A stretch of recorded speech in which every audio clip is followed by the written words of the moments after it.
Okay, thank you for the confirmation. That always helps. Okay, so we spent some time in Wednesday's lecture talking about how to solve more complex circuits, so ones that don't just involve either one or more light bulbs in either a purely series circuit or a purely parallel circuit. We got to talk some about voltmeters, but we spent the bulk of our, not the bulk of our time, but the last significant thing that we did in Wednesday's lecture was to solve this complex circuit that had multiple batteries that made determining the equivalent resistance right off the bat a little challenging. And we were able to practice using the loop rule and the junction rule along with Ohm's law to figure out how large all of these currents were. So the first new part of our conversation for today, down, okay, has to do with kind of taking a closer look at the potentials that we could either measure if we were working with a voltmeter, or that we could calculate if we were concerned with finding the potential difference across just any one of those resistors in the complex circuit from last week. So when we worked with our voltmeters, this is actually, we had our DC circuits lab last week, so we had a good example of how to work with voltmeters in a traditional sense. And I say in a traditional sense because we'd used them earlier, but they were fixed in our circuits. We weren't picking them up and moving them around. And that kind of highlights the idea that anytime you're working with two Fluke cables or two voltmeter probes, what you're measuring is the potential difference between 2 points in a circuit.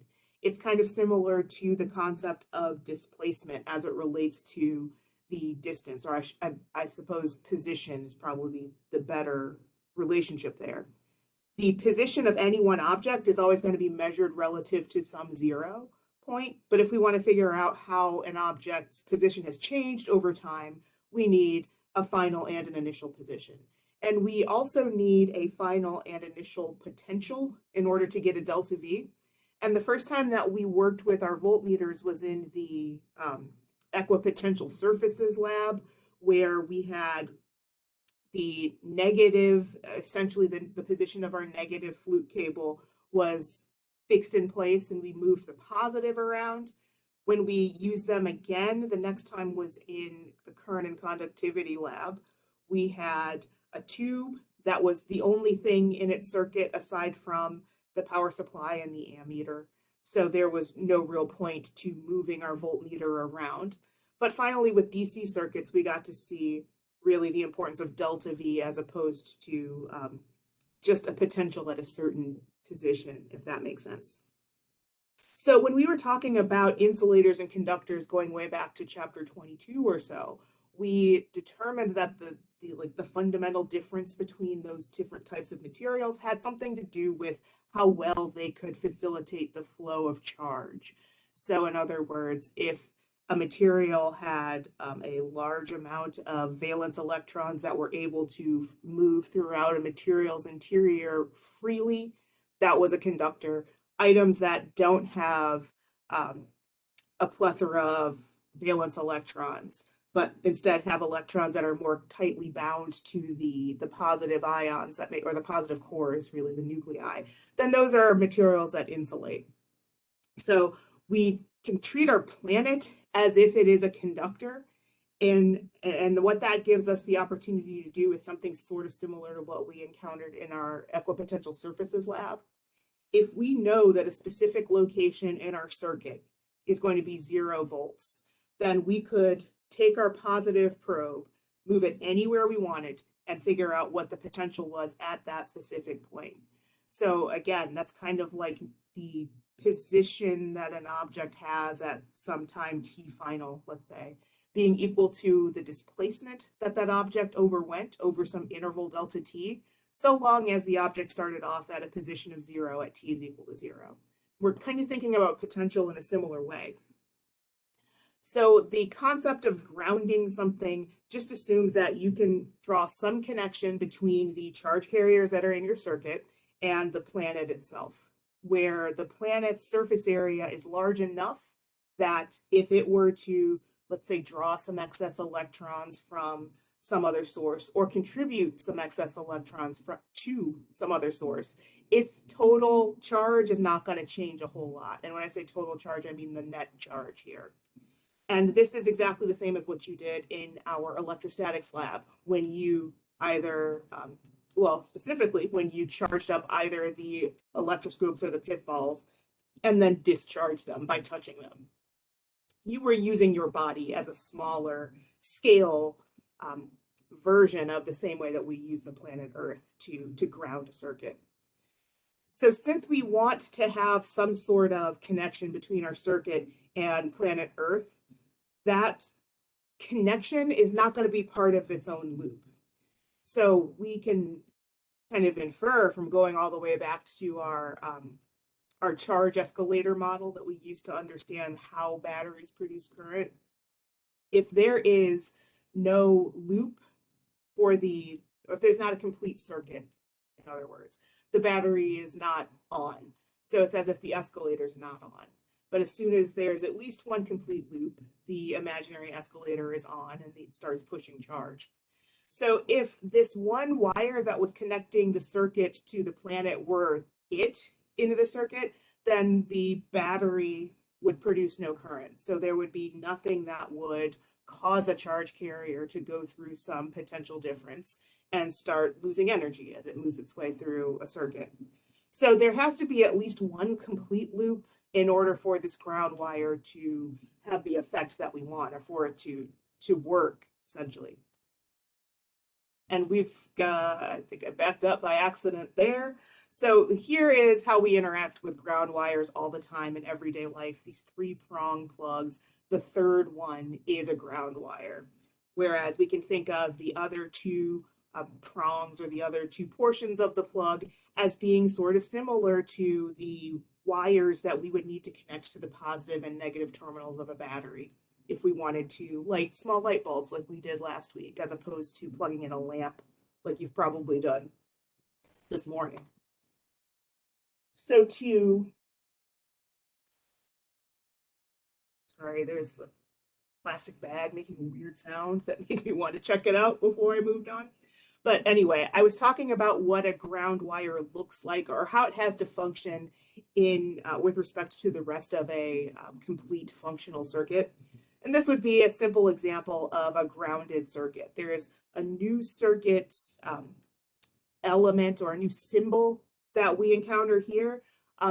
This looks pretty similar to the symbol that we use for the battery, in that it's made up of some parallel lines that do not have the same length. But when they're gradually smaller in length, this indicates that this portion of the circuit is connected to Earth, or it's connected to something that can ground it. There are other ways that you'll see. Okay, there we go.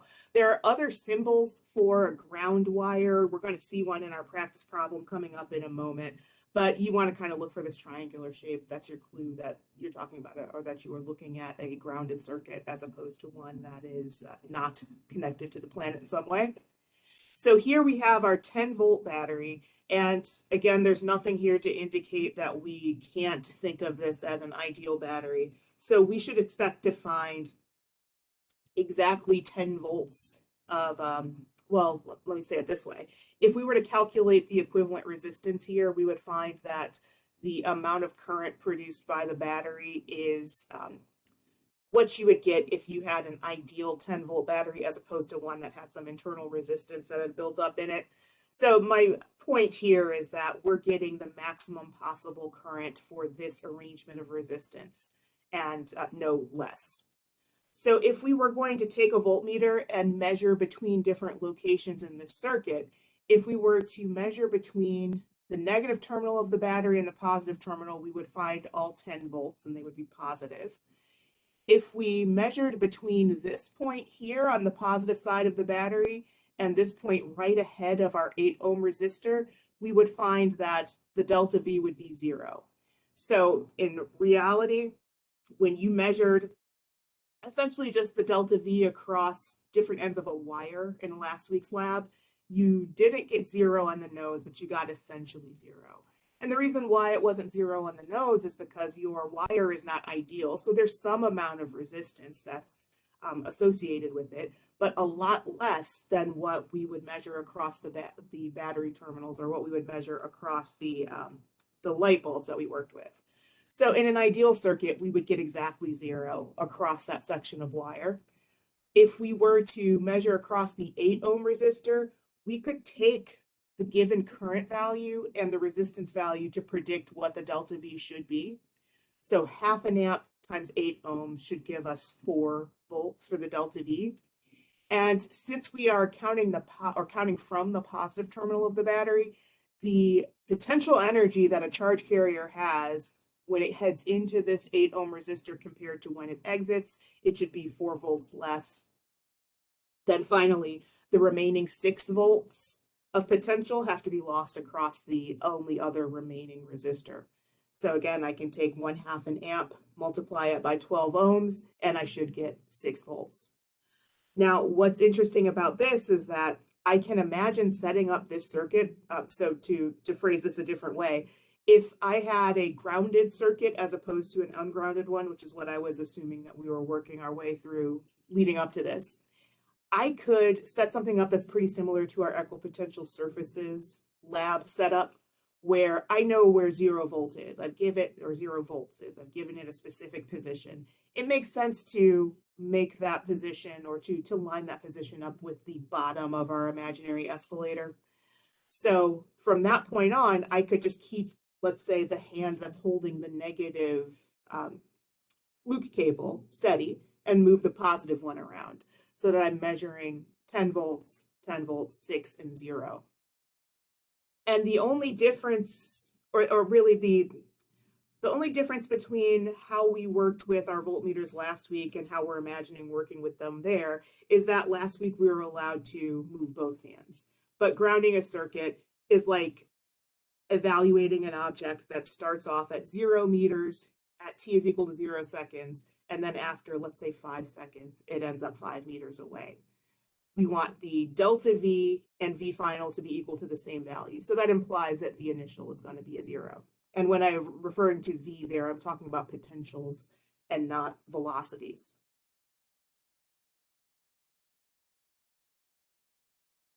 So we have an example problem here.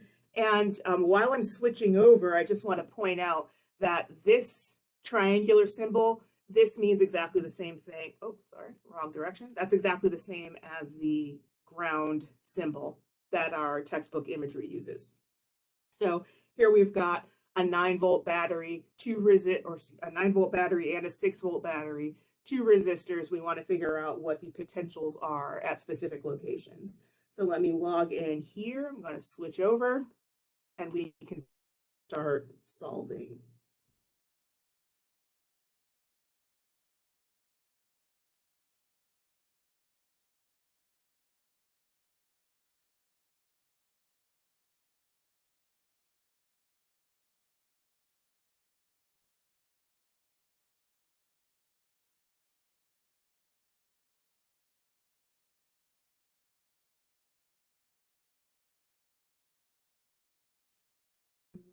Six.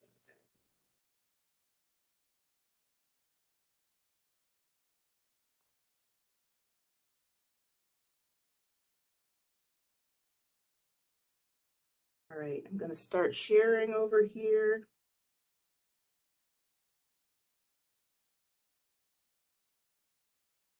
All right, and here we are. So this circuit is simple enough that we can figure out what the equivalent resistance is, despite having 2 different batteries. And the fact that there's a single loop here is basically what makes this something that we can easily break down into an even simpler circuit. So let's start off by calculating the equivalent resistance.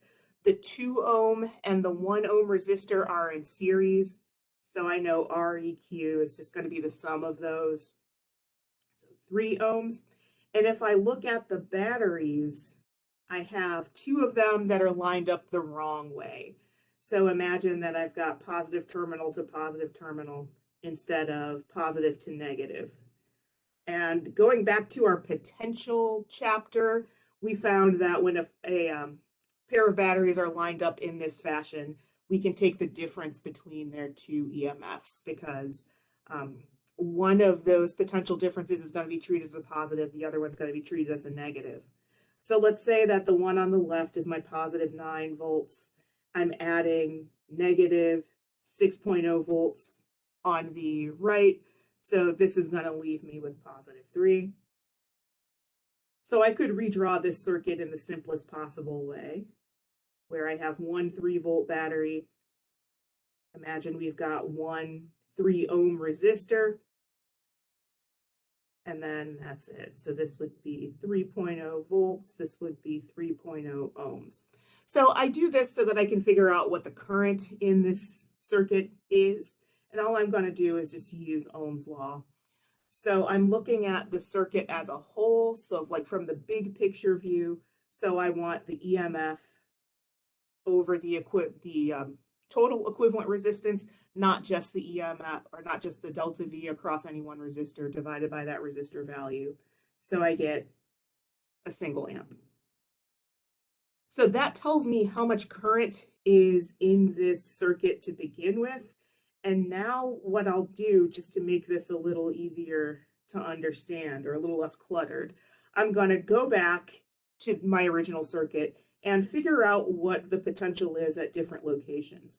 And there are just 2 of them that are labeled here, but I'm going to add a couple more so that we can account for every volt that goes into the circuit by finding out where that same volt exits the circuit. So I've got 0 volts down here next to the ground wire. So that's going to be the 0 on my voltage scale. So if a charge carrier goes from 0 volts through to the positive terminal of the battery, I know that at this location here, B sub A is just going to be 9.0 volts.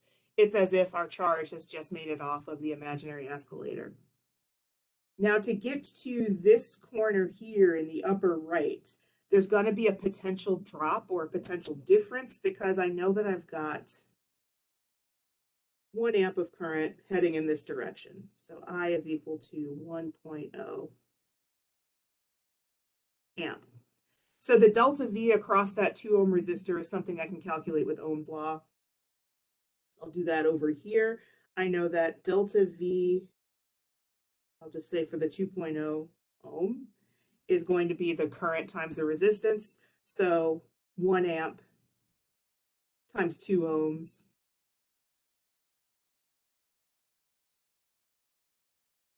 2 volts.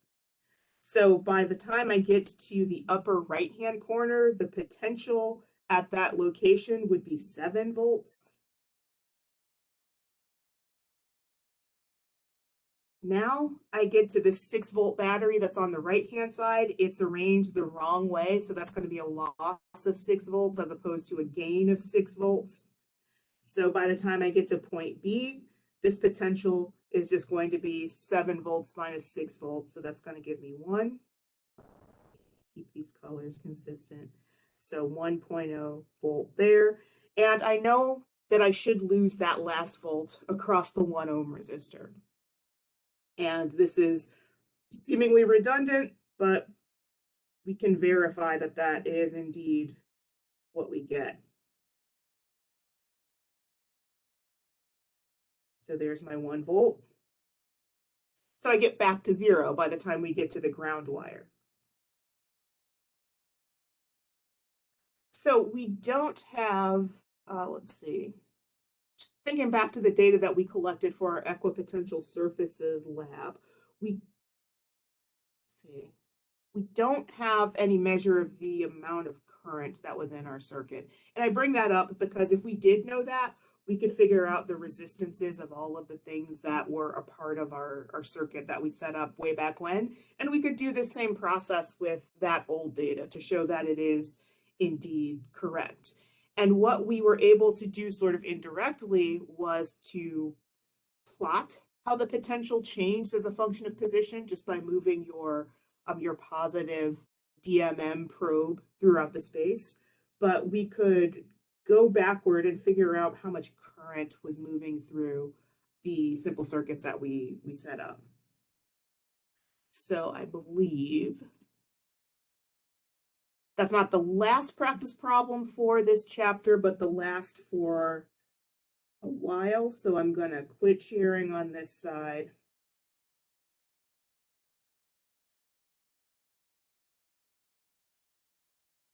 And then pick it up again over here.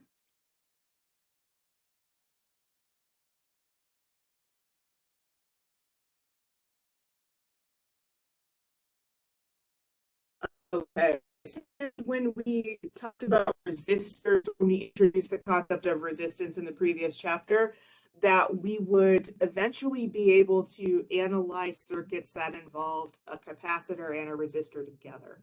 And in a certain sense, we did kind of begin our fundamentals of was it fundamental? I think it was our current and resistance chapter, one of those two, but we started that process not with a battery or some source of alternating voltage, but just by imagining that we charged up a capacitor and then we connected it to some resistor.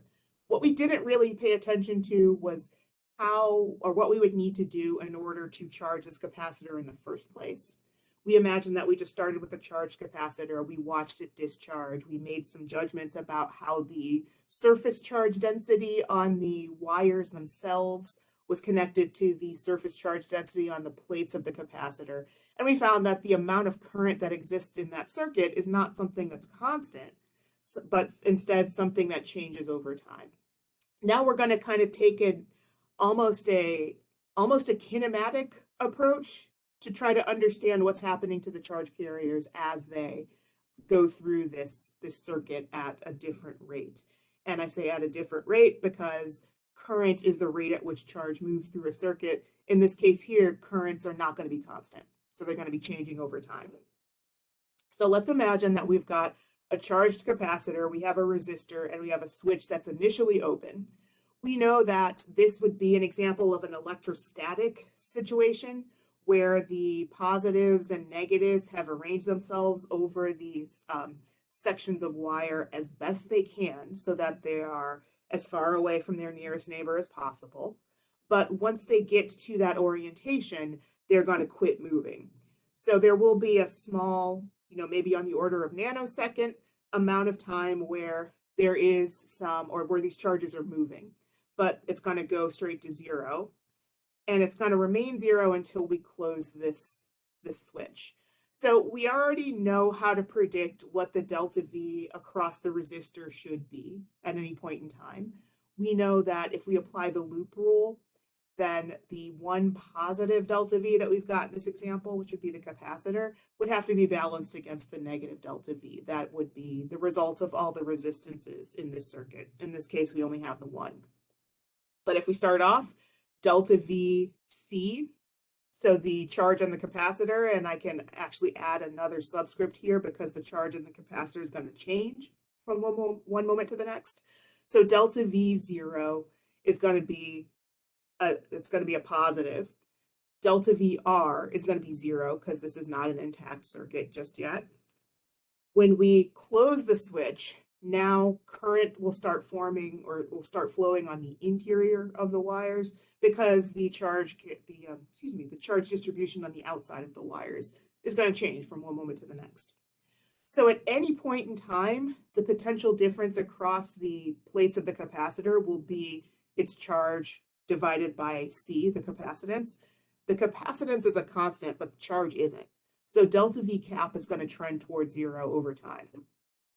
What that means now is that the amount of current that is present in this wire loop is also going to change. And at any one point in time, delta V across the resistor is going to have exactly the same magnitude as delta V across the plates of the capacitor. So just to blink backward here, since our delta V for the capacitor is going to have a large value at t is equal to 0, it'll get progressively smaller over time. I can also say that the charge on the plates of the capacitor is going to start off large and then drop off over time. So that compared to any instantaneous charge Q, Q naught will be larger in magnitude. And I do want to point out that there are circuits involving a capacitor that will not just result in the capacitor going from having some large charge down to zero. So in other words, there's a specific type of combination of elements. So a capacitor paired up with an inductor. We're going to talk about those a little bit more later on today. But that type of circuit can actually result in the capacitor discharging and then recharging and discharging. And believe it or not, the way that we understand that type of circuit is going to be pretty similar to the way that we learned about simple harmonic oscillators in semester 1. But not to jump the gun too much, if we have just a resistor and a capacitor in a circuit like this, the capacitor is going to discharge and it's not going to have anything that will cause it to recharge. So our current is going to start off large and then trend towards zero. So we know we can apply the loop law to this because our delta V for the capacitor is going to be a positive. The delta V for the sum or the combination of all the resistance elements in the circuit is going to be a negative. So I can write delta V two different ways in terms of the instantaneous charge divided by the instantaneous charge on the capacitor plates, divided by the capacitance, and the product of current and resistance. Where this current has an instantaneous value, the resistance is also going to be a constant. So I can recognize that the current is just going to be the first derivative of charge with respect to time. Again, here the capital Q is referring to the fact that there's a macroscopic amount of charge, or like this, we're thinking of the sea of electrons as the amount of charge that's actually moving in this circuit, not just focusing on an individual charge carrier. If that current is going to be declining over time, then this I, or if this I is going to be declining over time, then I would want to replace this with a negative dq dt.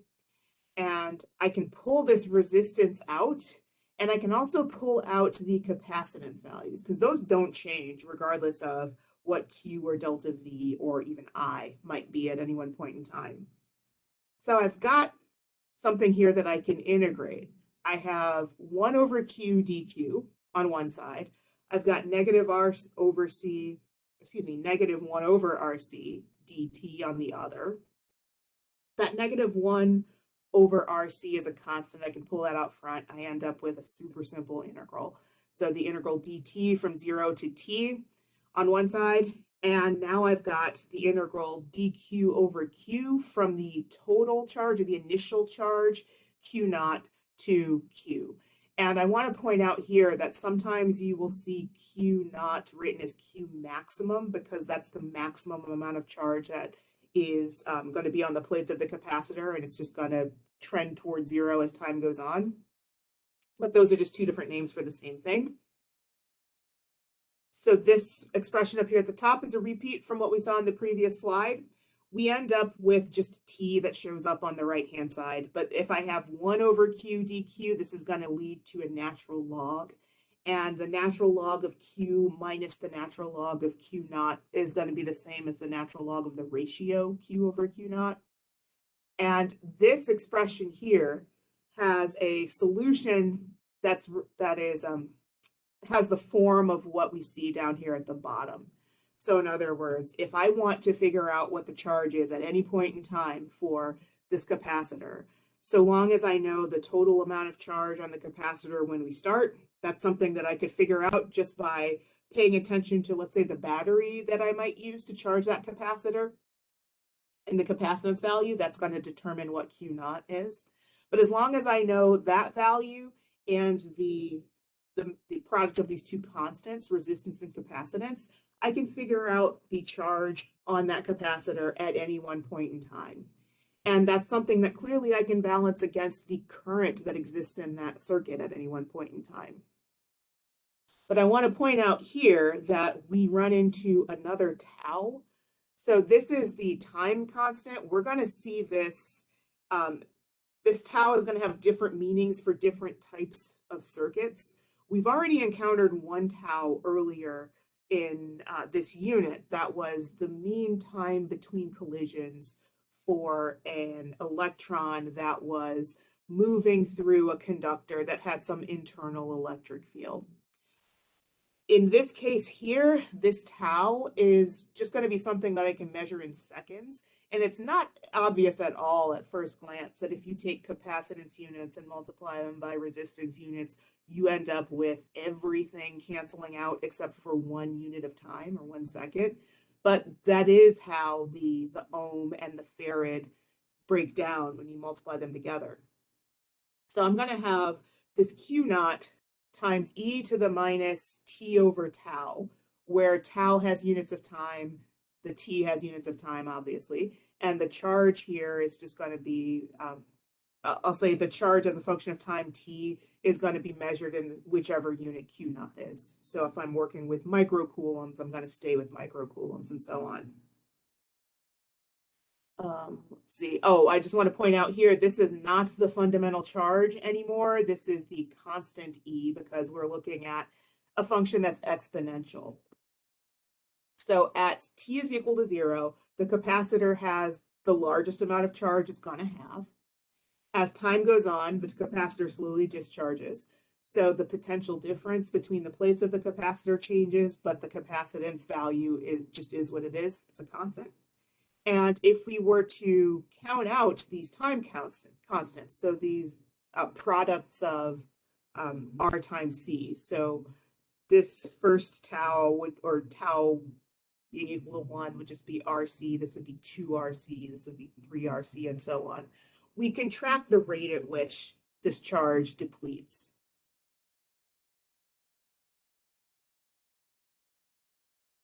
So I mentioned that if the charge is changing as a function of time, then the amount of current that I could measure in that circuit at any point in time was also not going to be a constant. It'll change from one moment to the next. And we can pretty easily make sense of how that charge or how that current has to behave just by comparing the graph that we saw here to the really, we can look at like the definition of capacitance. We know that Q is equal to C times V. So if C is a constant, then delta V for the capacitor is going to change over time in exactly the same way that we see Q changing over time.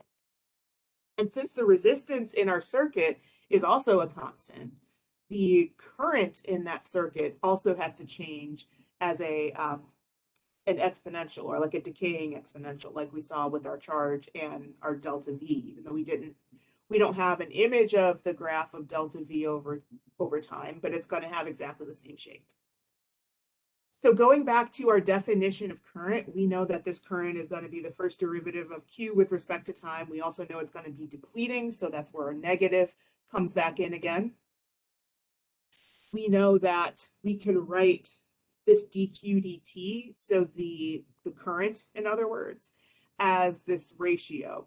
So Q naught times e to the minus t over tau, that is just our expression for charge as a function of time that we saw in our previous slide. If I divide that by the time constant, that's going to take me from some charge in coulombs to some current in amps. We're just looking at the rate of change, really, of this charge. So this tau can be replaced with the product of my two constants, R times C, and I've got a Q naught over C and then a 1 over R. I can replace that Q naught over C with a delta V naught. And now I've got delta V, something that I can measure directly or I can measure in real time as this capacitor discharges itself over some time. R is going to be a constant. This delta V over R can just be replaced with an I. That's Ohm's law. So the current as a function of time is going to depend on some maximum value, I naught, and then this e to the minus t over tau, where tau is going to be the time constant. And I believe we've got, oh, not quite yet, but we have a couple of practice problems showing up here. If we do care about what it takes to charge that capacitor in the first place, which we were not evaluating initially, we just assumed that we had a charged capacitor. We put that into a circuit with just one resistor, and we could track how the charge dropped over time. If we are starting with an uncharged capacitor, and we have some source of potential difference here that could just be a battery that we would use to charge this capacitor, then it should follow that if the rate at which charge depletes, or the rate at which this capacitor discharges, is something that we can express as a decaying exponential, then we should be able to find the opposite in the process that actually causes this capacitor to charge up from 0 to Q maximum, whatever that would be. And Q maximum would be equivalent to what we called Q naught earlier. So we're assuming we take our capacitor, we charge it all the way up, and then we close. Imagine that you disconnect the battery here. You now put that charged capacitor in a circuit with a resistor. We default right back to the case that we broke down a little bit earlier. If we are concerned with charging the capacitor, we would expect that that time constant, so the amount of time that it, or I guess the product of R and C, that's the amount of time that it would take for your capacitor to go from fully charged to 37% charge, then we should be able to find that same time constant in the opposite process when you are taking your capacitor from 0 to the point where it's 37% charged. So my x-axis looks exactly the same as what we saw for the discharge process, but now this maximum charge is going to be multiplied by 1 minus e to the minus t over tau, so that we're tracking how this increases over time as opposed to how it decreases over time. And I believe, yeah, so our next slide here is our second example problem.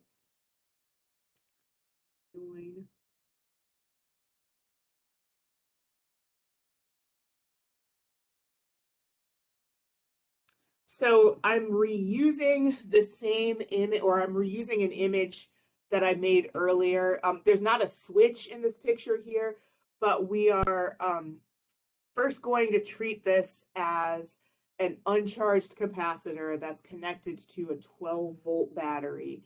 There's a 300 ohm resistor in series with it. We want to figure out what the maximum charge is going to be on the plates of this capacitor. And then our next question, if the capacitor is allowed to discharge, how long will it take to reach 50% of its initial charge? So for example 6, we're assuming that the battery is gone and that we just have the resistor and the capacitor together. So let's switch over and take a crack at number 5.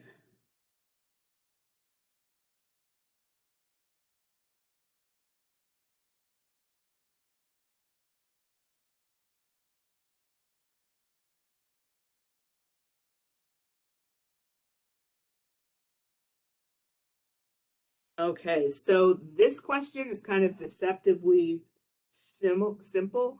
What this is not asking us specifically is the amount of time that it would take for this capacitor to reach its maximum charge, whatever that value is. So we know that eventually the capacitor, the delta V for the capacitor, is going to be equal to the delta V for our battery. So, and we know that to be true because we know that once the capacitor is charged, the current in that circuit is going to drop to 0. So the delta V across the 300 ohm resistor will be 0 at that point. And our loop rule will just involve our positive battery and our negative delta V for the capacitor. So all we need to know is this relationship, because I know that eventually delta V for the capacitor is going to match whatever the EMF of the battery is. And since we know the capacitance value, 50 microcoulomb, or microfarad, excuse me, 50 microfarad times 12 volts, that's going to leave us with like morning brain, let's see, 50 times 12, so 600, and I'm in microcoulombs right now. So this is what I'm going to call either Q naught or Q max in the next question.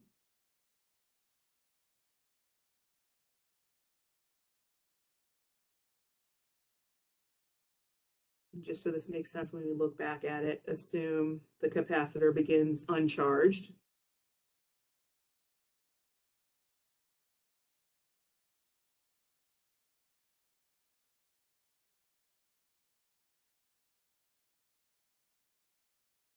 question 6 piggybacks off of this one, or it's related to, or it's just an extension of this one, really.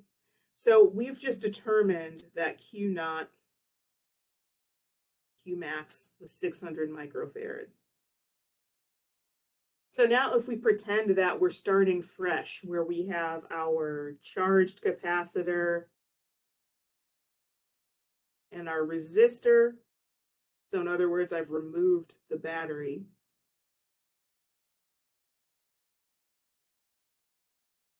We can figure out how much time it would take for this capacitor to lose 50% of its initial charge.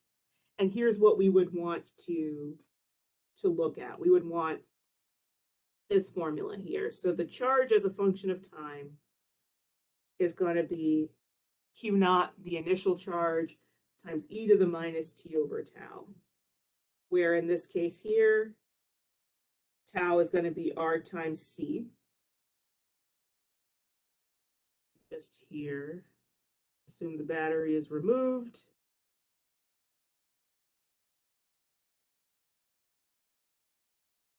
After the capacitor is charged.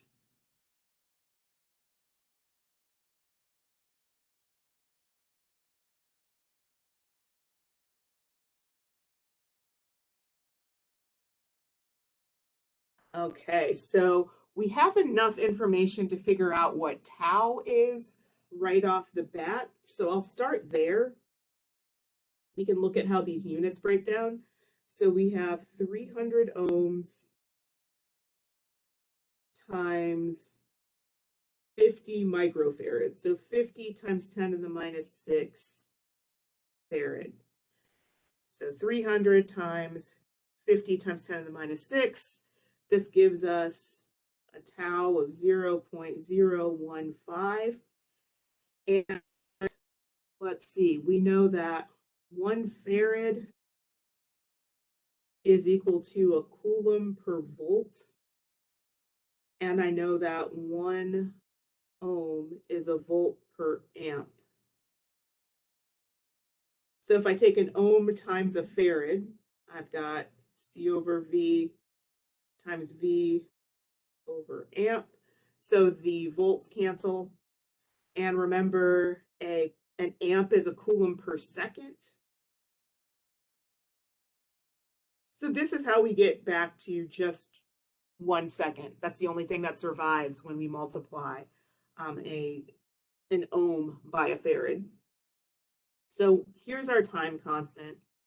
We want to figure out what T is, so how long it takes to hit a certain charge. And I'm going to continue on the left here. So down here, I know that my Q is a function of time. I want this to be 1/2 of Q naught. And I know what Q naught is numerically, but even if you don't know what that value is in a given problem, if you are given like a target percentage, then you can just cancel out your maximum charge. So I have 1/2 is equal to e to the minus t over tau. I can take a natural log of both sides. And I'm solving for t here, so I can take tau times the natural log of 1/2 negative. That should give me t. So I can plug all this in because I know all of this. This is 0.015 seconds. The natural log of 1/2 is going to be something that's dimensionless. And the natural log of 1/2 is a negative value. So I'm going to end up with a positive time. So about negative 0.6931. So when I multiply that by our time constant, I get a t of about 0.0104 seconds. And let's see, we just have the 2 sig figs. So this would be 0.010 second. So after 10 milliseconds, this charged capacitor will have dropped to 50% of whatever its initial charge is. And this value would change if we had a different resistor in series with our charged capacitor, if we had a different capacitor, but this form or this structure, this relationship is what we can use to either predict what the charge is at any given time, or we can determine the time it would take for a capacitor to reach some certain charge.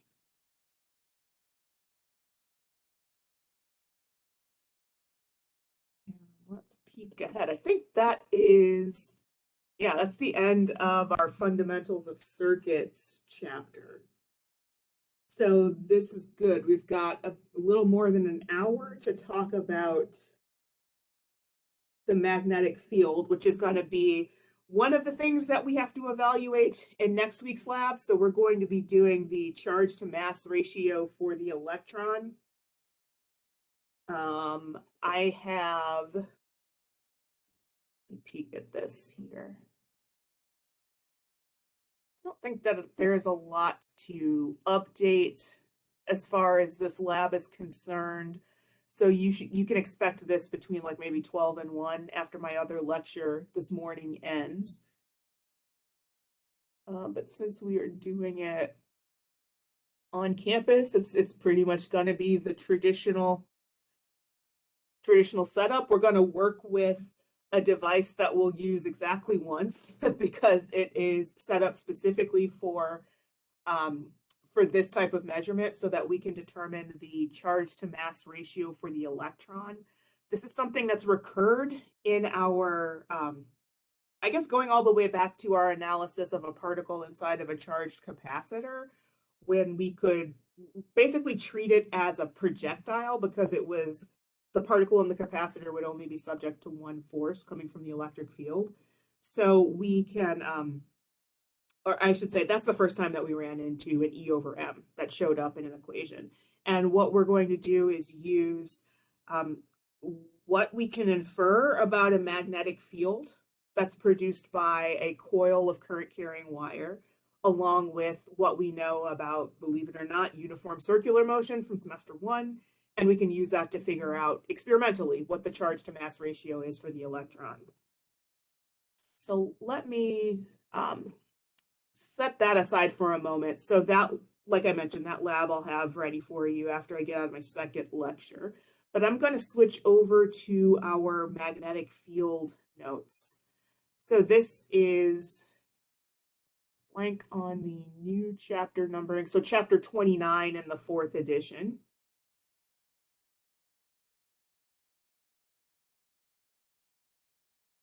And we're going to start this discussion pretty similar to the way that we started our electric charges and forces discussion, where instead of jumping straight into the theory, we imagined that we carried out a handful of kind of simple experiments. And these experiments are ones that we can duplicate in the lab. There are bar magnets, compasses, stuff like that we're going to use in next week's lab for sure. But if you're interested in seeing them in this week's lab, just let me know and I'll go find that stuff. But we are starting off with some thought experiments. So I know when we were first talking about electric charges that I referred to magnetism as kind of a jumping off point, because we've all played around with refrigerator magnets and we don't have the experience of playing around with individual charged particles. But that was a reasonable jumping off point because of the similarities between the behaviors of magnetic poles and electric charges. So they're not identical to one another. There's one really distinct difference between the two of those. But a lot of what we understand about how charged particles relate to one another or how they interact with one another, we're also going to see that show up in our discussion of magnetism here.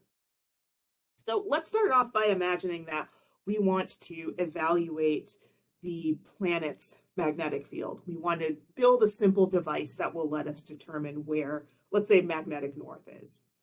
We could do that by producing this kind of homemade compass. It's something that you could build with not even a bar magnet. If you had like a sewing needle that you could rub against a bar magnet, or really even a refrigerator magnet will do this.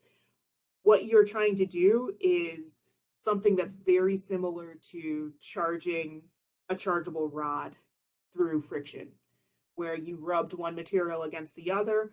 What occurred in that case was an electron went from one item to the other, so that now you had a charge imbalance, even though you didn't add or subtract any charged particles from your system. All you did was just move them around. And you ended up with a rod that had either a positive or a negative charge because it had either too few or too many electrons.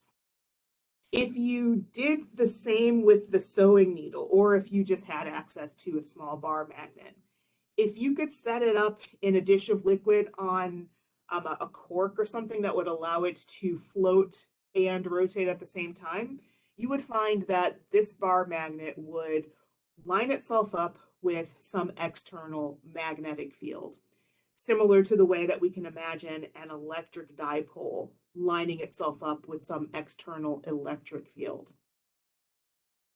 Let's just reveal everything here. So I used the terms north and south pole, or the poles of a magnetic field a bit earlier. You can sort of think of them as being similar to positive and negative charges.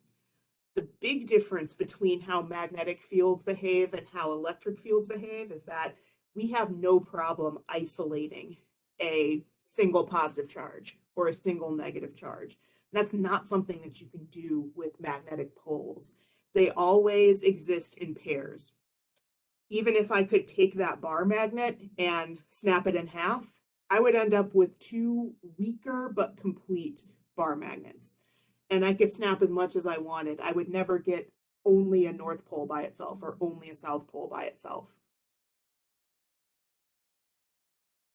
Oh, and I just want to point out here that there's a kind of like a shading convention that our textbook imagery uses. Here it's pretty easy to track because this bar magnet is labeled north and south.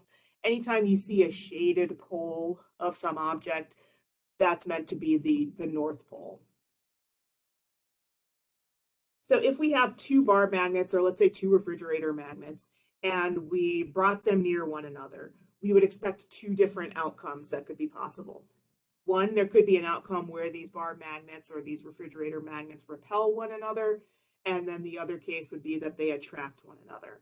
And if we're thinking about the way that a refrigerator magnet is structured, it's closer to a coin style magnet as opposed to a bar magnet, where one side of the coin would be your north seeking pole, the other side would be your south seeking. So that if you, and let's say that my palms are both north seeking, just to choose something.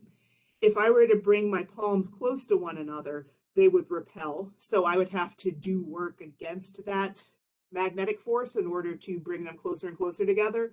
But if I could rotate them so that I had a palm and then the top of my hand, that would be like having a north pole and a south pole brought together. So that would result in attraction, the same way that a positive and a negative charge would result in attraction.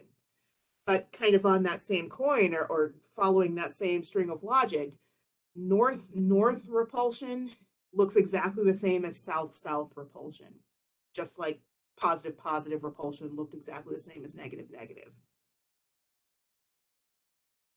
Oh, and then a little late image here. If you rotate the magnet the way that I imagine rotating my palm, then I would end up with a force that is attractive as opposed to repulsive.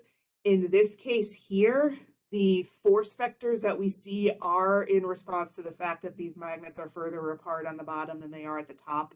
So the repulsive force at the top is going to be stronger than the attractive force at the bottom. But if I brought the bottom pair of magnets so that they were the same separation as the one on top, I would find that the nature, or like the direction of the force, wouldn't impact the magnitude of the force. So they would be equally as strong if the pair of bar magnets at the bottom were the same separation as the ones on top.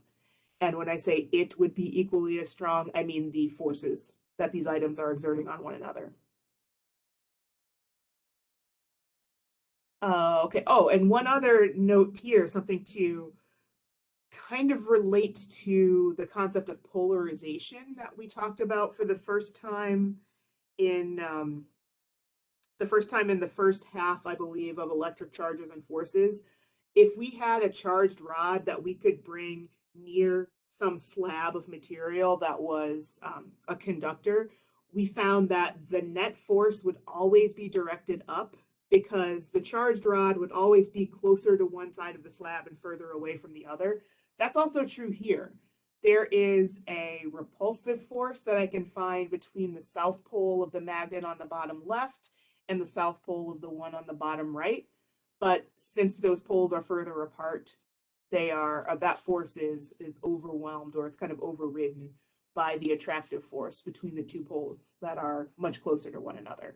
But that force, kind of similar to the way that gravitation is never zero, any object that has mass feels a non-zero gravitational force with every other object that has mass.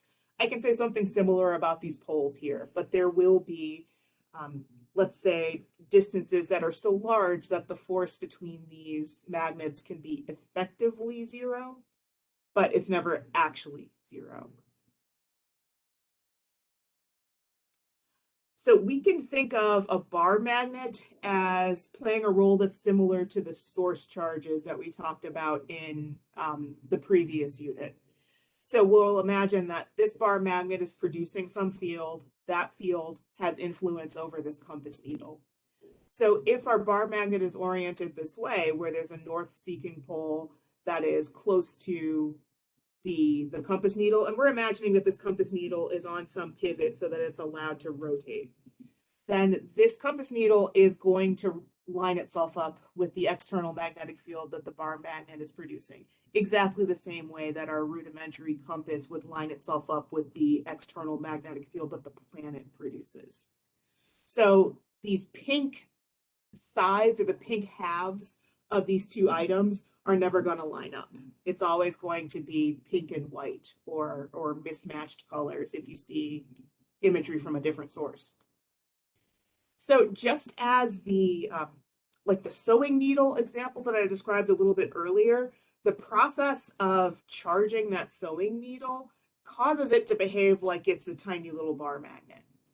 And that's why if we go back to this image here, we imagine that we could start off with a bar magnet so that it would kind of obviously line itself up with the planet's magnetic field.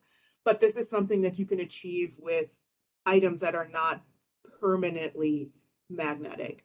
This is something that we're going to touch on again in the second half of this chapter. But for the time being, let's imagine that any compass needle that we see is already acting like its own small bar magnet. So imagine it's already been charged up. We don't need to go through the procedure of charging it. So this I mentioned a bit earlier. The biggest difference between the behavior of magnetic fields that we're learning about now and the electric fields that we've had some time to talk about in Unit 2 is that you can't isolate a magnetic monopole. So in other words, magnets always come in dipoles. If I could take a bar magnet and progressively cut it in half over and over and over again, I would keep ending up with two complete magnets. So the magnets, or the fields produced by 1/2 of the original magnet, would obviously be weaker than the field produced by the intact original magnet. But there's nothing I can do to just get a south pole separate from a north pole, or vice versa. The field produced by a bar magnet is going to have a shape that's pretty similar to the ones that we saw for electric dipoles. But again, aside from all of the things that are very similar about magnetic fields, this is the most significant difference between that logic and this logic. And I want to just remind us that we know that magnetism, or that electromagnetism, is a fundamental force. So we learned about the electric stuff in the previous unit. We know that it is linked to magnetic behaviors, but they're related to one another, but just not identical, is all I'll say here, there's a lot more that we can add to that logically as we go through this chapter and the next one. So experiment 5, what if you have an object that is not charged, so something like these paper clips or the penny. There are certain materials that you can influence, and I guess not charged was maybe a bad choice of words, not magnetic is what we want to say. So normally these paper clips are not going to exert magnetic forces on one another. But if we bring them into proximity of some external magnetic field, we can get them to start behaving as if they're small bar magnets. However, it's not a given that every material that we try this with is going to respond the same way. And it's not even as simple as looking for items that are metallic as opposed to non-metallic items. Because if we have a coin here, that coin is not going to be attracted to either pole of the bar magnet. It's not going to be repelled from either pole at all. And there's no way that I could build, let's say, a chain of coins the way that we can build a chain of paper clips, as shown on the two images on the left side of our image on the right. So in the case of the magnet that's on the left, if it is south pole up, north pole down, I know that the influence that it's having over this first paper clip is such that the paper clip is also south pole up, north pole down. And that's true for all of the remaining paper clips in the chain. There's nothing precluding us from flipping that magnet around and influencing the same paper clips to behave in a different way. So when I say a different way, they're still producing a chain, but now this would be a chain of north pole up, south pole down paper clips. So the to kind of go back here, the influence that a bar magnet has over these paper clips, and let's imagine that these are the same two paper clips on the left as they are in the middle. It's not a given that those paper clips will remember the magnetic influence that the bar magnet gave them. There are some materials that do sort of remember, or they have some permanent effect or lingering effects if they're brought into proximity of some external magnetic field, but it's not a given that all materials behave that way. Actually, most materials don't behave that way. So you can build a chain of paper clips in one orientation, then remove the magnet, and the paper clips are not going to have any sort of magnetic attraction or repulsion to one another. Okay, so we know that there is a lot of similarity between electric fields and magnetic fields. So what if we were to bring a magnetic field or a bar magnet close to an electroscope? Would we expect to see any sort of change in the foil leaves? And there wouldn't be any sort of change in the leaves. So what you might be able to do is feel an attractive force between the metal that makes up the electroscope and the bar magnet based on what the electroscope is made out of, but even that's not always a given. However, if you had a charged rod, I thought I had an image of a charged rod here, but if you had a charged rod that you brought near a bar magnet, what you would observe is a weak polarization force. So if you remember specifically the tape experiment that we did in our electrostatics lab a few weeks back, we found that if you stacked one piece of tape on top of the other and then separated them, you would kind of clearly be able to see that the tape strips would attract each other when you compared like, I guess what it would be like smooth side to sticky side, there would be attraction. However, when you brought one of the rods near your tape strips, there was a pretty good chance that you saw all attraction, no repulsion. And the reason why that happened, if it did happen to you, is because the amount, like the magnitude of charge on the tape was really small compared to the magnitude of charge that you could accumulate on the charged rod. So even if the two types of charge were the same, so let's say you went toward the positive side of your tape strip and you had a glass rod, which is also positive, you would still be capable of observing attractive forces simply because you had a really strong amount of charge, or like a really strong electric field compared to a weaker one. And something similar can be observed with a charged rod and a bar magnet. There would be no repulsive force that you would observe, but you could get weak attraction on both ends for exactly the same reason.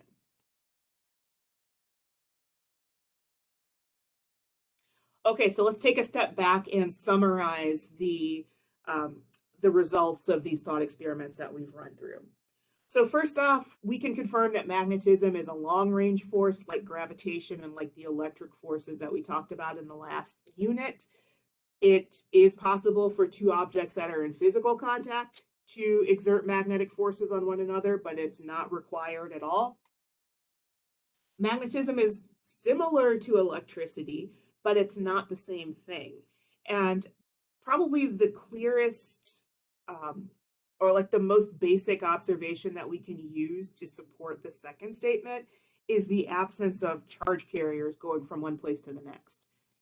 If I have a compass needle that lines itself up with Earth's magnetic field, I don't have an intact circuit or loop the same way that I would need one if I wanted to track like a current in a wire. So in other words, if we think back to our discussion of why currents arise in current carrying wires, it's got something to do with the charge distribution on the outside of the wire causing an electric field to exist on the inside of the wire, and that electric field can act on the negative charge carriers. That's not the same as what's going on here. There are some broad similarities, but moving a magnetic pole just through space will not produce electricity. And I want to put a big asterisk on that statement because there is a scenario that we're going to talk about later on in this. I don't recall if it's this chapter or the next one, but there is a scenario where moving a magnet around can induce electricity. But you need something else, not just the magnet, zipping it through space. You need a coil that is made up of some conducting material.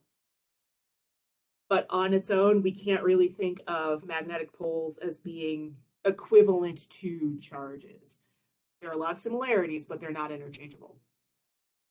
So here's the big difference. All magnets have two poles, north and south. You can have an isolated electron, no problem. You can have an isolated proton, no problem. But magnets can't really be divided that same way. However, the rules for attractive versus repulsive forces are exactly the same as what we saw with charge carriers or charged particles. And the same way that, so if we think back to our electrostatics lab, there's a question near the end. I don't know why my mouse is haunted today, whatever. But there was a question in our electrostatics lab about whether you could use the results of your experiments to determine which rod was positive and which one was negative. And you can sort of make an argument that if you use your tape experiment specifically, the sticky side of the tape is not going to pull positive charges off of the smooth side of the other, but negatives. So you could say that one side of each tape strip is going to be negative. You could kind of use that to figure out which of your charged rods were negative. Again, assuming that the charge on the rod was small so that you didn't automatically trigger a polarization force. However, if you just had the pith balls or just the electroscopes, you wouldn't be able to tell the difference between plus or positive, repulsion, and negative. A bar magnet can have, or you can identify which end of a bar magnet is which pole. And the device that you would use for that would be the compass. So the compass would sort of function like the tape strip in that, that hypothetical scenario. It's kind of difficult to do with the tape strip because I mentioned that the magnitude of charge on the tape strip is real small compared to the rods. But you could sort of, make a judgment based on that. And then finally, some materials do respond to magnetic fields, some don't. And the real surprising technical name that we give to those materials is magnetic materials. And we're going to talk about iron or ferromagnetism later on in this chapter. But the most common naturally occurring material that responds in this way has some level of, or it is something that's got some level of iron content to it. Let's see, I've been going for a while. Our chat is still okay. Does anyone have any questions that they want to ask either on mic or in the chat before we go on?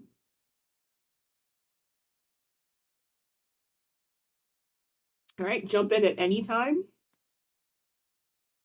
So I mentioned that there's some connection between naturally magnetic materials and their iron content. And that's related to how our planet's magnetic field is formed. So our planet is not solid all the way through.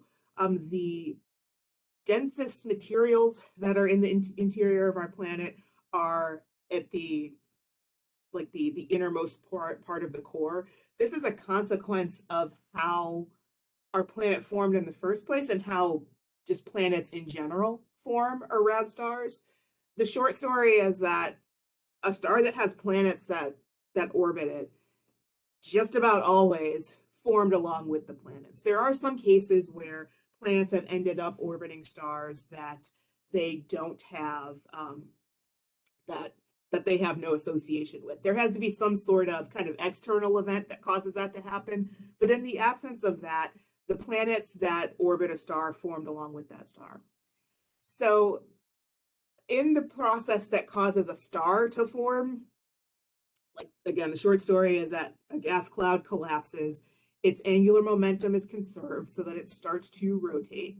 And as the volume and the density of this object changes over time, the material kind of starts to differentiate so that the lightest portions of that solar nebula, that's the name for that type of thing, the lightest portions get flung outward.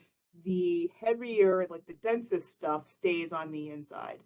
And when I say on the inside, I just mean close to the rotation axis.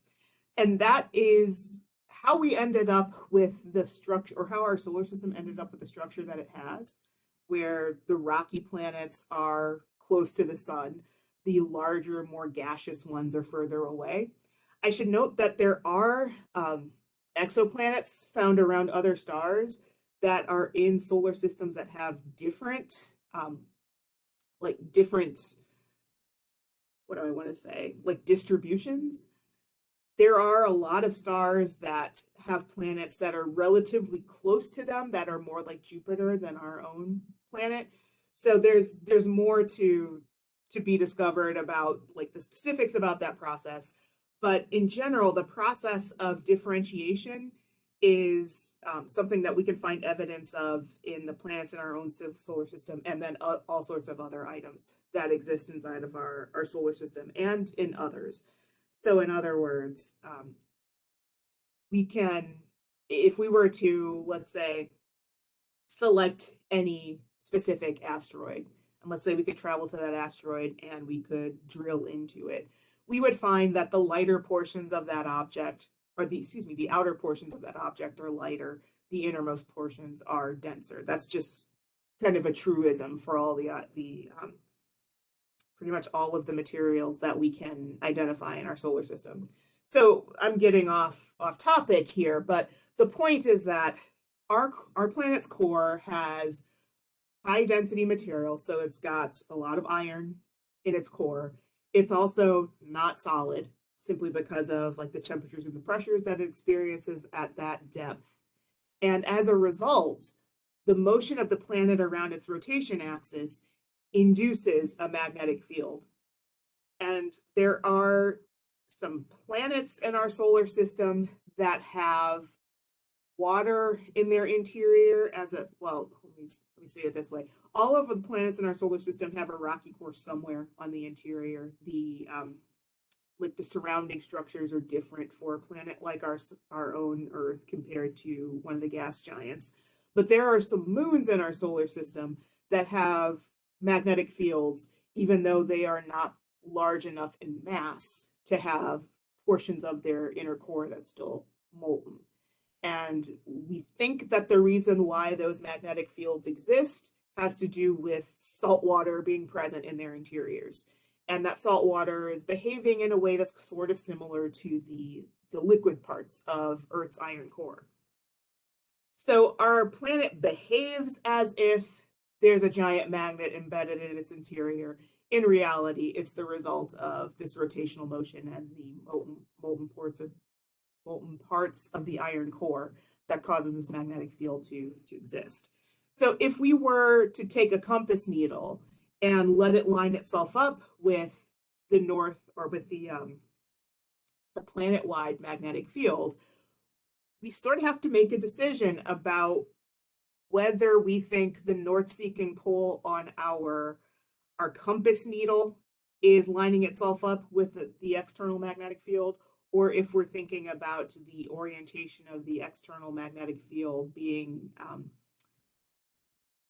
I guess, just to phrase it a less confusing way, we have to make a decision about which of these two items we think is, or which one we're going to use to define where the north-seeking pole is compared to which one we're going to use to define where the south-seeking pole is. So if we say that our north-seeking pole is the end of the compass that lines up roughly with geographic north, that means that that's got to be the south pole of the planet's magnetic field, and vice versa. The end of the compass needle that's going to point toward geographic south is going to be lining itself up with the north pole of the magnetic field. And this is something that it's been proven to have changed orientation over time. The number is escaping me, but there's a somewhat periodic relationship between the amount of time, or that defines the amount of time between a pole flip, and we are slightly past due for one, or we've gone a little bit longer than average since our last pole flip.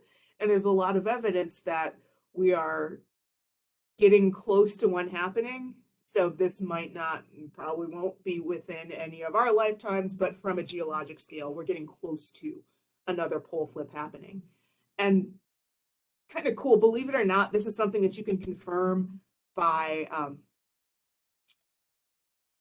like evaluating the magnetic fields that are embedded in new portions of seafloor that are made. So I'm really not an expert in this part, but there are, like near an oceanic rift or something like that, there are sections of seafloor that are being produced that are like younger than the sections that are closer to the like continental shelves of the continents. So those were molten more recently than the sections of the continental shelf that are close to, or the sections of the seafloor that are close to the continental shelf. So you can actually you can evaluate that relatively young seafloor to figure out what the orientation of Earth's magnetic field was when it formed. So if you work your way further out, you'll find certain materials that suggest the magnetic field had a certain orientation. You go further out, you'll see the opposite, and then it kind of repeats over and over again. So what haven't I mentioned here? Okay, so the I think I mentioned in passing, maybe in one of our lectures from last week, that geographic north and magnetic north are not the same location. They're offset a little bit. And this is not something that is unique to our own planet. You actually find this all over the place. So anyway, we can model the planet's magnetic field as if there's a giant bar magnet embedded in it. However, that is not the actual mechanism that causes the magnetic field to exist. Okay, so we're not going to be doing a whole lot with our planet's magnetic field, because believe it or not, the magnetic field produced by Earth is a lot weaker than the one produced by any of the magnets that are on your refrigerator right now. It's also weaker than the ones that we can observe surrounding current carrying wires. So this is kind of getting at the link between the motion of charged particles and the presence or absence of a magnetic field. So we've spent quite a bit of time talking about simple circuits and current carrying wires. So it makes sense for us to go back to that that familiar territory to get a sense for how magnetic fields form around current carrying wires. And this discussion, or this phenomenon that we're about to talk about, is referred to as the Oersted effect. And as legend has it, Hans Christian Oersted was lecturing in front of a group. He had a simple circuit that had a current carrying wire and then had a compass that was just nearby. He wasn't using it for whatever demonstration he was trying to carry out. And he noticed that when there was current going through the wire, the compass needle deflected a little bit. And when there wasn't, it went back to its original position, the original position being just lined up with Earth's magnetic field. So as the story goes, he didn't know how to explain it at the time, so he ignored it. But then as soon as he was on his own, started playing around with it to try to figure out why this happened. And we can duplicate this scenario by imagining that we've got a section of current carrying wire and then a platform that's perpendicular to it. And that platform can hold all of these compass needles. So we see when there's no current, all the compass needles agree with each other in direction, but that would just mean that they're lining themselves up with the planet's magnetic field. If current is going through that wire, the compass needles no longer have the same orientation as any of their neighbors, but they're all lined up kind of radially. So they form a circle, in other words. So there's got to be some connection between the motion of charge carriers in that current carrying wire and the either presence or absence of a magnetic field surrounding that current carrying wire. Earth's field is always present, but when these compass needles are close to the wire, they are being influenced by a magnetic field that's stronger than the one that the planet produces. So they respond to that one.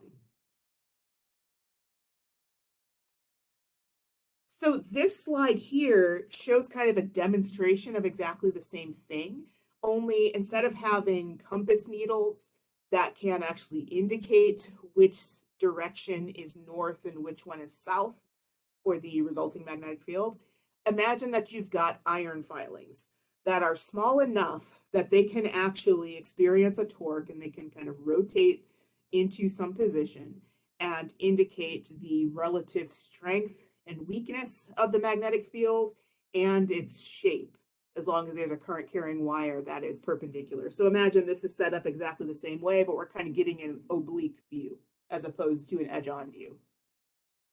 It's not hard to see that there's some sort of circular behavior or some circular pattern to the iron filings placement when you get close to the wire. And it's not hard to see that that really kind of starts to fade as you get toward the corners of this image here, where you can kind of infer that these field lines, or that this field has to have some sort of circular properties, but the effect is obviously a lot weaker the further you get from the current carrying wire itself.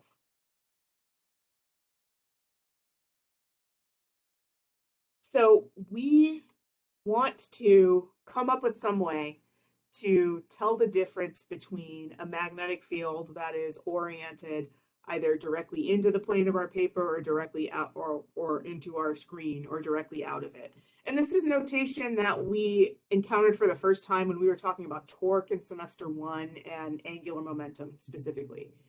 We encountered cross products for the first time in that discussion, and we were able to determine the direction of a torque provided we knew the direction of the position vector, or like the moment arm, and the orientation of the force that was being exerted at that location.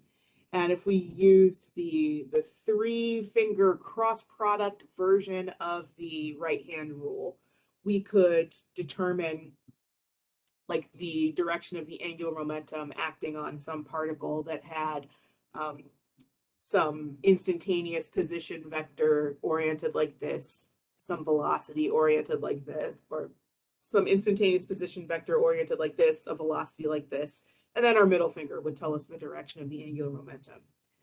We're going to add to that same logic now that we are thinking not just about charges or massive particles that are moving through space, but instead charges that are constrained to move through a wire. So the familiar stuff is on the left-hand side. If there's a vector that's oriented into the plane of our screen, we're imagining that we can see the fletching or like the feathers that are on the back end of an arrow that's going away from us. In the case where a vector is coming directly out of the screen, we can imagine that we're seeing the tip of an arrow that's coming toward us. For a current carrying wire, all we have to do is just draw a circle around either one of these. So our current carrying wire, we're imagining that, see if I can just use something to demonstrate. If I use a pencil to demonstrate here, if I'm seeing the tip of the pencil, I'm imagining that conventional current is coming directly toward me. And if instead I'm looking at the back of my pencil or the eraser, I'm imagining that conventional current is coming in the opposite direction. And I realize I have my pencil lined up for like your perspective looking at me. So you would see the back side. In this case, I would see the tip, and then vice versa.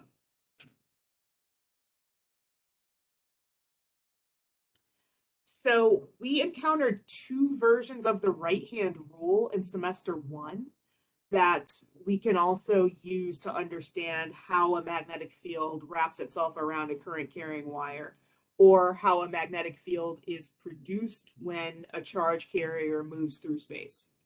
So to start off, the first version of the right-hand rule just involves your thumb and then the direction of curvature of the fingers on your right hand.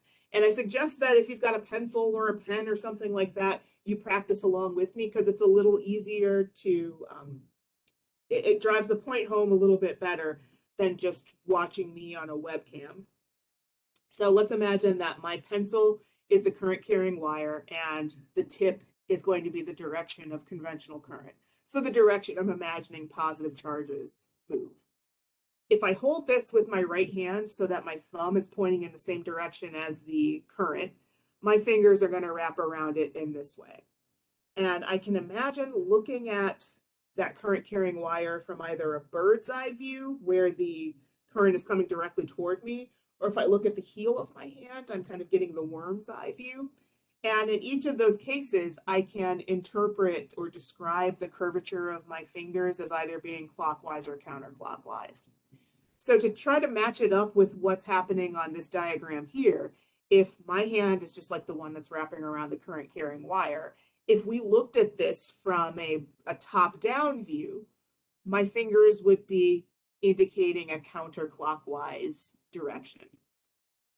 So imagine how my fingertips would interact with the compass needle that's on this little platform. You can imagine that my fingertips indicate the direction of the north, or that indicate the direction of the north pole of the magnetic field that's forming. So that means that the south pole of my compass needle would want to line up with my fingertips. And I can imagine that my fingertips are simultaneously pushing the north pole of the compass needle further away. If we were to look at this from like a worm's eye view, so imagine I have, oh, let's see. So I'm looking directly at the eraser on my pencil. I would need to still line my finger up with the direction of current flow. So that would still be indicated by the tip of my pencil. But now that I'm looking at it from below, I would see my fingertips pointing in like a clockwise fashion. And I believe, oh, that's the next question coming up. So we don't have field lines that are drawn here, but the ones that I could draw would have arrows that are oriented clockwise. So that means that each arrowhead of my magnetic field line would line up with the south pole of a compass needle. So we have a thought question here. Imagine we've got a long straight wire that extends into and out of the screen. So that means our two options are directly like this or directly like that. The current in the wire is either into the screen, out of the screen. There is no current or there's not enough information. We can eliminate not enough information. And we can also eliminate there's no current in the wire, because if the current was 0, all of these compass needles would just be lined up with the planet's magnetic field, and they're obviously not pointing in the same direction. So what we want to practice is determining whether our thumb would have to be coming directly out of the plane of the screen toward us in order for our fingertips to line up with the compass needles as shown, or whether it would need to be the opposite. If we put our thumb into the plane of the screen and then used our the curvature of the fingers on our right hand to line up with the direction of the compass needles. So we're down to either A or B. I hope that you're practicing along with me, but take a second to see if you can figure out which of the two is correct, and then we'll talk it out like we always do.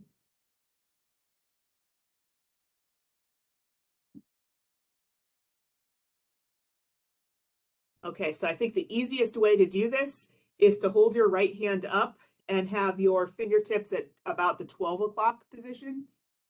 If your thumb is pointing toward you, then your fingertips are pointing in the same direction as the North Pole of the compass needle. That's at about 12 o'clock. And it's as if the South Pole is lined up pointing toward your fingertips.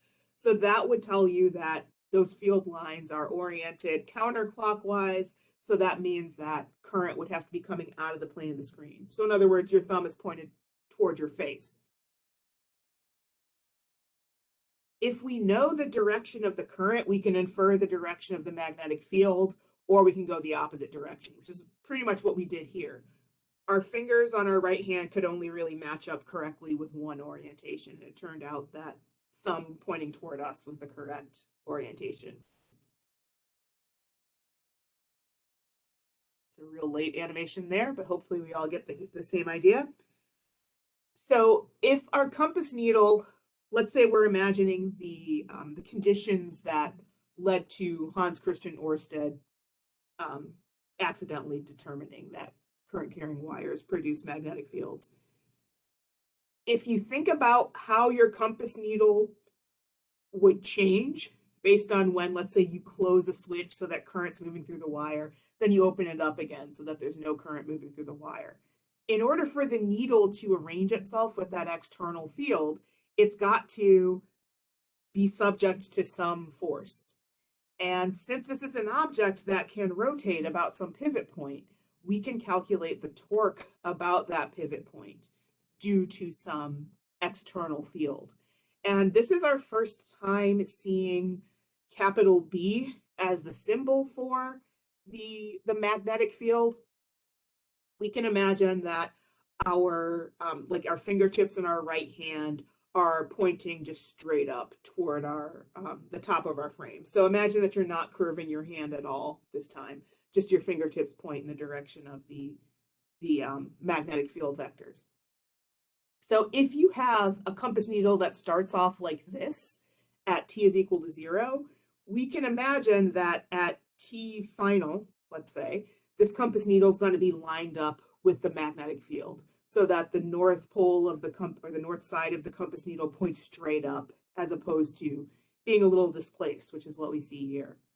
So there's got to be some torque about this pivot point that will induce or that will kind of cause an angular acceleration. But that torque value is going to change from one moment to the next because you start off with your compass needle, let's say in this orientation, then a little bit later it's like this, and then eventually the force vector is going to be parallel to the moment arm, where the moment arm would just be the distance between the pivot and either end of the compass needle.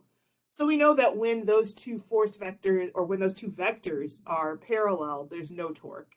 So at least some part of the force vector has to be perpendicular to the magnetic field vector in order for this to turn. So in other words, if you start off with the compass needle already in the correct orientation, there's going to be 0 torque around it. But if the compass needle starts off in an incorrect orientation, that it has to rotate into the correct orientation, there's going to be some torque that we can calculate about that point. And let's see. Oh, and I was using the North Pole as an example, but I can always confirm that the opposite is happening to the South Pole. So kind of similar to the way that a negative charge feels a force that is anti-parallel to the field vectors that are the source charge's field vectors.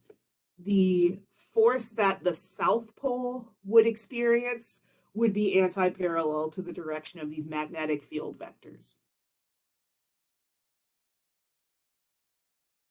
So from here to here, we're transitioning from a compass needle to trying to imagine, or let's say transitioning from a compass needle that's just being influenced by some generic magnetic field to one that's specifically being influenced by the magnetic field produced by a current carrying wire. So I want to blink backward just a little bit to this image here. We're assuming that we've got like a perpendicular surface where we can place these compass needles, and our current carrying wire is either directed straight up or straight down. So now we can think of each one of these field vectors as being capable of causing a torque or causing a force that itself causes a torque to cause these compass needles to line up in the orientation that we saw. So to phrase that another way, if I had just one compass that I could put at different locations, the strength of the magnetic field would be consistent as long as I was the same distance away from the wire, but the orientation would be different because the vector is pointing in a slightly different direction. So if I move my compass further out, the magnitude of that field drops off, but there's still kind of a rhyme and reason. There's a trend here to the orientation of the magnetic field vectors. They're all kind of pointing in this clockwise sense for the current carrying wire that is going directly into the plane of the screen. If I inverted the direction of this current, I wouldn't change anything about the magnitude of these field vectors, but they would just go in a counterclockwise sense as opposed to a clockwise sense. So instead of imagining what these vectors look like at multiple different positions and trying to visualize how a compass would respond if I moved it around our current carrying wire, I can replace those field vectors with field lines. And these are kind of similar to the field lines that we saw when we were talking about the electric field. Specifically, if you think back to our, which one? This is also equipotentials. When we worked with the PHET sim that showed electric field vectors that changed their opacity so that we could see how the magnitude dropped off as we got far away from a charge carrier.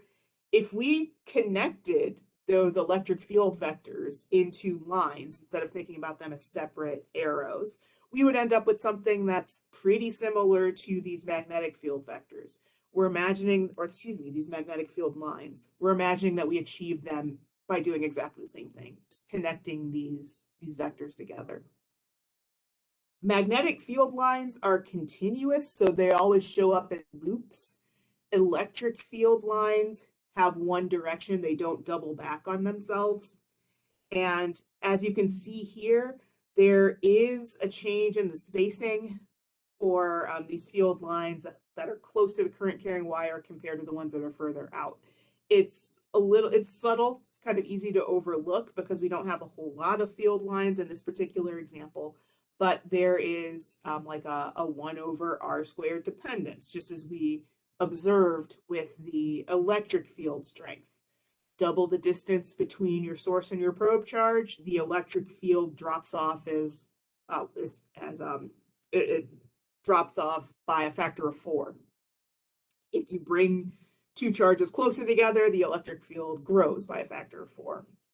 So we see something similar happening here. So this suggests that we should be able to identify a relationship that is kind of similar to the one that we identified for electric field, the electric field produced by some collection of source charges, where the only difference is that you have some source of a magnetic field as opposed to some collection of point charges that produces an electric field. So let's see, we're working our way toward discovering what that relationship is. And to kind of transition from this viewpoint to this one here, let's imagine that instead of having a positive charge carrier that we're imagining is moving through some current carrying wire, what if we just have a positive charge carrier that's moving through space? What if I could take a proton and launch it at my wall, let's say? I could, at any point in time, determine the velocity that that point charge has.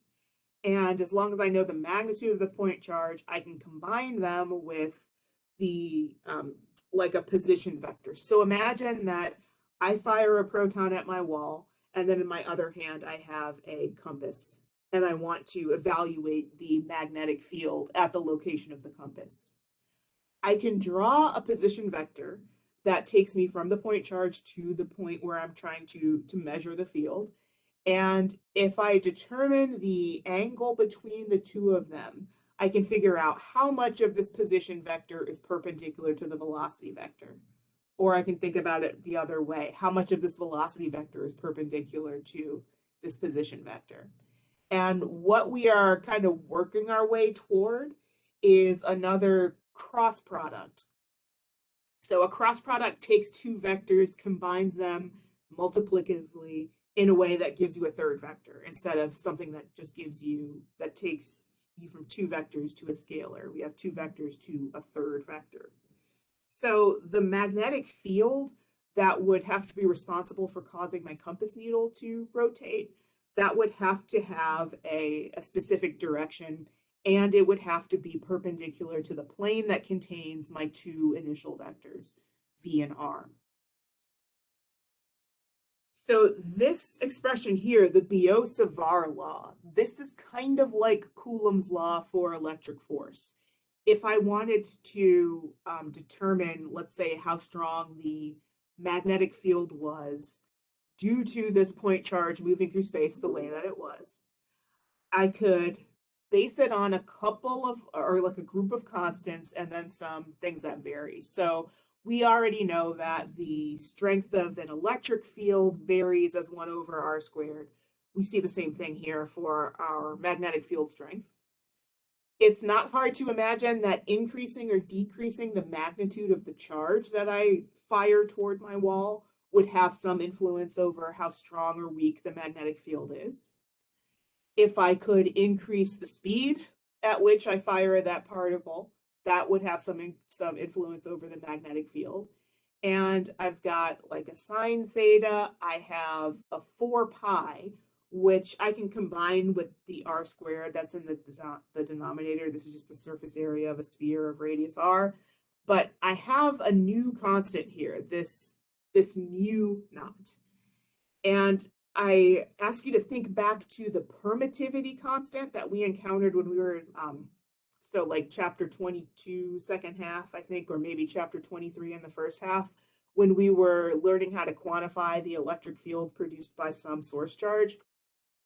The permittivity constant was a way for us to quantify or kind of express how well a certain material could facilitate an electric field.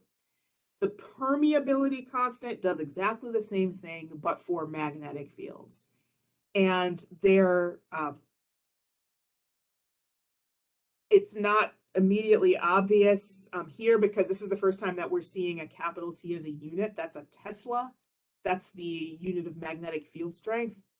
But this is like magnetic field times meters divided by amps, not area here, but divided by amps. Because if we have a moving charge, then the rate at which it moves through space is something that we can use to infer the current that would be the result of this charge moving through space. So this value is 4 pi times 10 to the minus 7 Tesla meter per amp. You can also approximate this as about like 1.26 or 1.27 times 10 to the negative 6 Tesla meter per amp. It's worth it to plug this into your calculator to determine whether or not you need to use parentheses or not.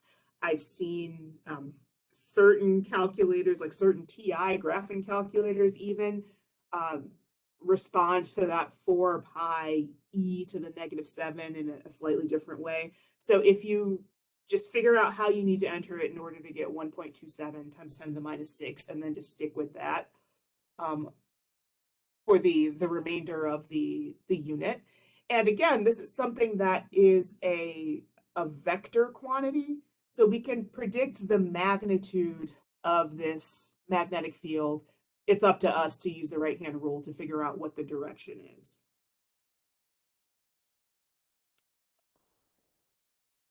Okay, so this here we can kind of finish this out probably today by looking at what a Tesla is, what it infers, what it's made out of.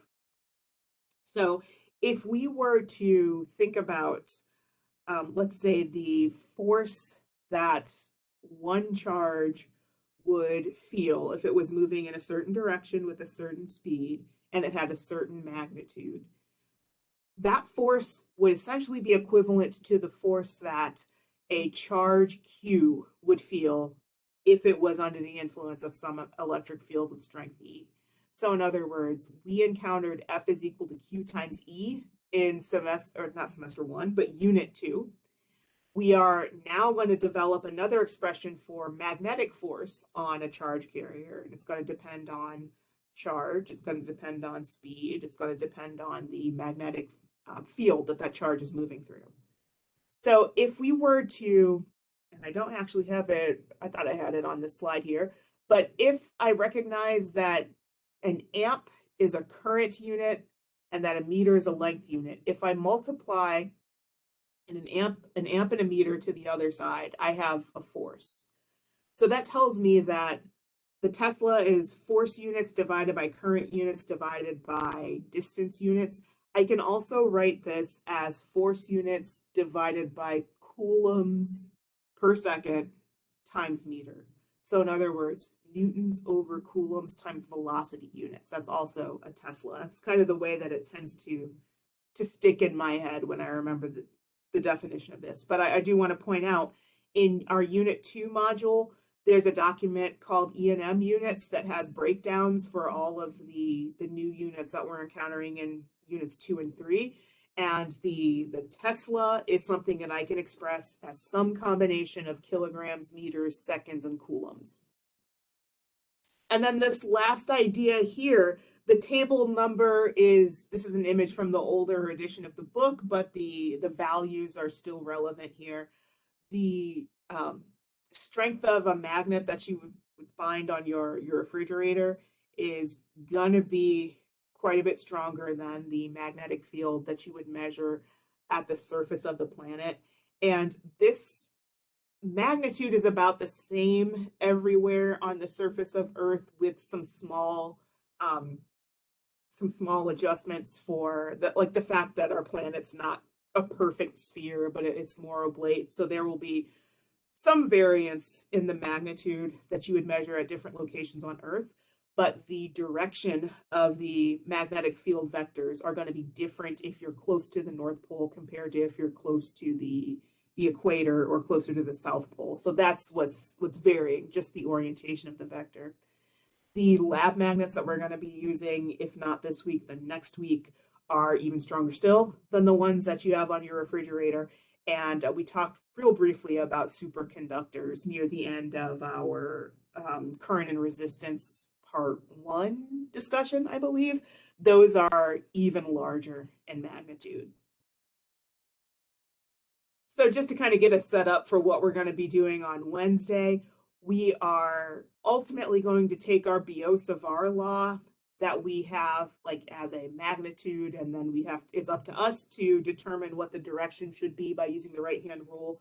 We can evaluate this same strength by introducing a cross product where we have, instead of V sine theta times Q over this R squared, now I have Q times V cross R hat, just the unit vector, divided by R squared, because the cross product of two vectors can be calculated as the magnitude of those two vectors times the sine of the angle between them.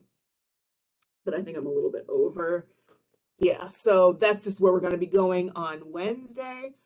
We will refer to the Biot-Savart law in this week's lab. So either tomorrow or Friday, we're going to see that expression again. Let's see, we're okay in the chat. Does anyone have any questions that they want to ask before we wrap it up for this morning?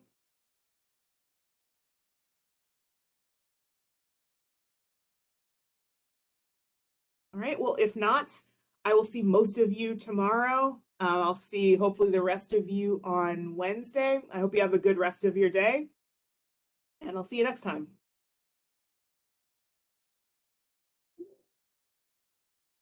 You too.